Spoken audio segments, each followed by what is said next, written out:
Hello दोस्तों, आप सभी को गणतंत्र दिवस की हार्दिक शुभकामनाएं। तो आज इस पावन दिवस के अवसर पर मैंने कुछ पंक्तियां लिखी हैं, जिस कविता का शीर्षक है तो उठो वीर भारत के तुम। जैसा कि हम सबको पता है कि पहलगाम में क्या हुआ था और उसके अलावा बांग्लादेश में जो घटनाएं घट रही हैं, इसके अलावा विभिन्न एस्पेक्ट्स पर, जैसे कि हमारे युवा की क्या आकांक्षाएं, उस पर लिखा है। तो उनकी पंक्तियां पढ़ता हूँ।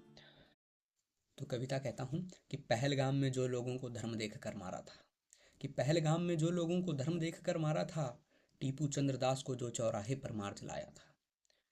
कि पहलगाम में जो लोगों को धर्म देखकर मारा था, टीपू चंद्रदास को जो चौराहे पर मार जलाया था, सहनशीलता को अपनी ना आगे और बढ़ाएंगे, सहनशीलता को अपनी ना आगे और बढ़ाएंगे।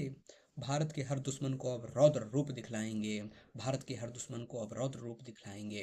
तो उठो वीर भारत के तुम, तो उठो वीर भारत के तुम, हम इतिहास नया रच जाएंगे। उठो वीर भारत के तुम, हम इतिहास नया रच जाएंगे।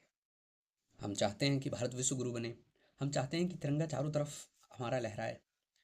तो इसी आकांक्षा को कुछ पंक्तियों में कहता हूँ कि यदि चाहते हो दुनिया में विश्व गुरु कहलाना तुम, यदि चाहते हो दुनिया में विश्व गुरु कहलाना तुम, तो जाति धर्म से भी पहले देश को हृदय लगाना तुम, तो जाति धर्म से भी पहले देश को हृदय लगाना। पूरी दुनिया में तिरंगा गौरव से फहराना है, this is what you want.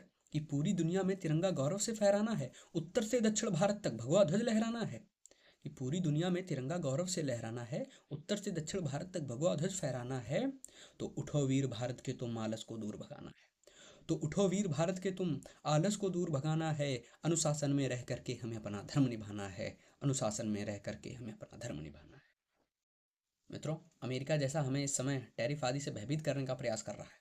चीन और पाकिस्तान का हाल तो हमें पहले से ही विदित है। उसी पे कहता हूँ कि पाकिस्तान चीन अमेरिका को औकात दिखाना है, पाकिस्तान चीन अमेरिका को औकात दिखाना है। बांग्लादेश जैसों को उनकी नानी याद दिलाना है। पाकिस्तान चीन अमेरिका को औकात दिखाना है, बांग्लादेश जैसों को उनकी नानी याद दिलाना है। बढ़ते इस अपने भारत को आगे और बढ़ाना है, अपने इस बढ़ते भारत को आगे और बढ़ाना है। तो उठो वीर भारत के तुम, अब समय न और गंवाना है। तो उठो वीर भारत के तुम, अब समय न और गंवाना। तो हमारी इन सब आकांक्षाओं को पूर्ण करने के लिए हमें क्या करना होगा, उसके लिए कहता हूँ कि जाति धर्म और लिंग भेद से आगे अब बढ़ना होगा, जाति धर्म और लिंग भेद से आगे अब बढ़ना होगा। स्वच्छता और प्रदूषण का निस्तारण भी करना होगा। कि जाति धर्म और लिंग भेद से आगे अब बढ़ना होगा, स्वच्छता और प्रदूषण का निस्तारण भी करना होगा। ज्ञान परिश्रम और एकता से इतिहास बनाना है, ज्ञान परिश्रम और एकता से इतिहास बनाना है। तो उठो वीर भारत के तुम, अब नया सवेरा लाना है। बहुत बहुत धन्यवाद मित्रों। यदि आप लोग को मेरी यह कविता अच्छी लगी हो तो लाइक करें, शेयर करें, सब्सक्राइब करें। बहुत बहुत धन्यवाद। आप सभी को एक बार फिर शिवांश मिश्रा की तरफ से गणतंत्र दिवस की हार्दिक शुभकामनाएं। धन्यवाद मित्रों।